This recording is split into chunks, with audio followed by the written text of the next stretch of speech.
Okay, so picture this. It's July 4th, 2030. Oh, okay. But instead of fireworks and, celebrations, Yeah. it's a very different picture. Yeah. We're talking widespread unemployment, Uh-huh. a struggling economy, people relying on government aid. Wow. That's the kind of unsettling scenario that is laid out in this text called The Reckoning, July 4th, 2030. Okay. And we're going to kind of dive deep into some excerpts from this text today and really try to unpack why, why this fictional future maybe feels a little too real for comfort. Yeah. So welcome to the show. Thanks for having me. I'm excited to dive in. It's always a little unnerving to think about the future, especially when it's painted in such a bleak light. Yeah. But I think it's important to have these conversations to, to really look at where we might be headed and see if we can, maybe course correct a little bit. Yeah, exactly. And what's so fascinating about this particular text is how the author, David Lipton, uses this kind of future scenario as a wake-up call. Yeah. It's like he's looking back from 2030 and asking, how did we let things get so bad?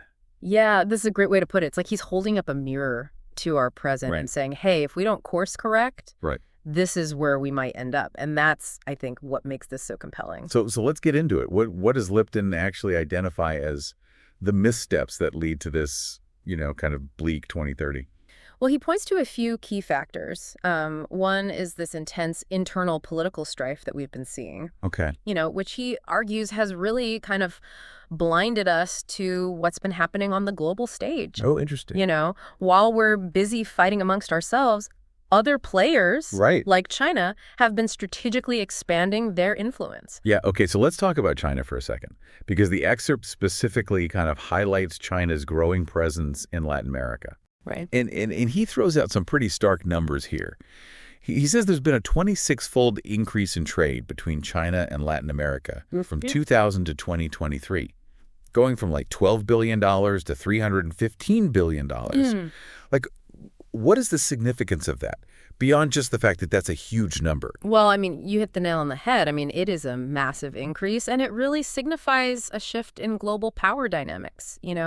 For decades, the U.S. has really been the dominant force in Latin America. Right, yeah. But this economic expansion, I mean, it really shows how China is steadily building its influence in a region that has traditionally been considered America's backyard. Right. Yeah. It's a powerful image. Yeah. And it's not just Latin America. Right. Lipton also mentions the Middle East. Yes. The Indo-Pacific, even Eastern Europe.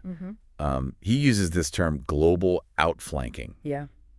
It sounds a little bit like we're being strategically outmaneuvered on the world stage. Exactly. I mean, that's a really good way to put it. China's been very strategic. They've been investing in infrastructure, in trade, in diplomacy, in these key regions around the world, building relationships, securing access to resources, and this doesn't necessarily mean it's like a hostile takeover or anything like that, but it definitely represents a shift in the balance of power. Right. That the U.S. can't really afford to ignore. Yeah, it's interesting how this economic influence can then translate into political influence. Yeah, absolutely. I mean, you can't really separate the two. They're very much intertwined.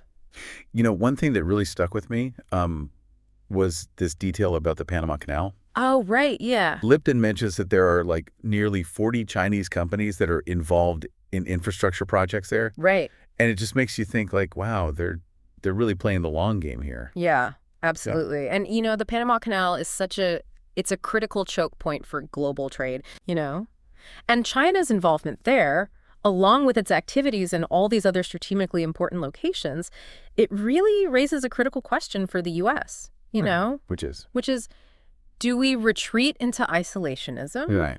Or do we kind of reassert ourselves on the global stage? It's almost like that's the choice that Lipton lays out, right? Like that's the fork in the road. Yeah, I think so. And he's clearly urging Americans to step up. Yeah. He doesn't want us to just be passengers on this ride. He wants us to grab the wheel and steer towards a better future. Exactly. And I think, that's where the listener comes in. Right. Because this deep dive, it's not just about some far-off future. Right. This is about understanding the forces that are shaping the world that we're living in right now, the economic landscapes we experience, the political landscapes, all of this is directly influenced by these decisions that are being made on a global scale. Absolutely. So yeah, it's something to really think about. So as we kind of wrap up here, Yeah. what are we taking away from the reckoning July 4th, 2030? I mean, it's a stark warning, for sure, Yeah. but it also feels like a call to action. Definitely. This idea that the future isn't set in stone. Right. We actually have the power to shape it, Yeah. but we need to be aware of these challenges and we need to engage actively. Absolutely. And I think, Lipton really leaves us with this thought, is the future preordained? Right. Or can we actively shape it? Yeah. And if so, what steps are you going to take? Yeah, What are you going to do to help build the future that you want to see? Right. What kind of world do you want to live in 2030? Yeah, exactly. And what are you doing today to make that happen? That's such a powerful question. And, I just want to say to anyone listening, if you're at all intrigued by this glimpse into a potential 2030, I highly recommend checking out The Reckoning, July 4th, 2030. You can find the book on Amazon, I believe. You can also visit their website. I think they have some excerpts and some more information there as well. So yeah, definitely worth exploring further. It's definitely a thought-provoking read. Well, thanks so much for joining me for this deep dive. It was my pleasure. Thanks for having me. And until next time. See you then.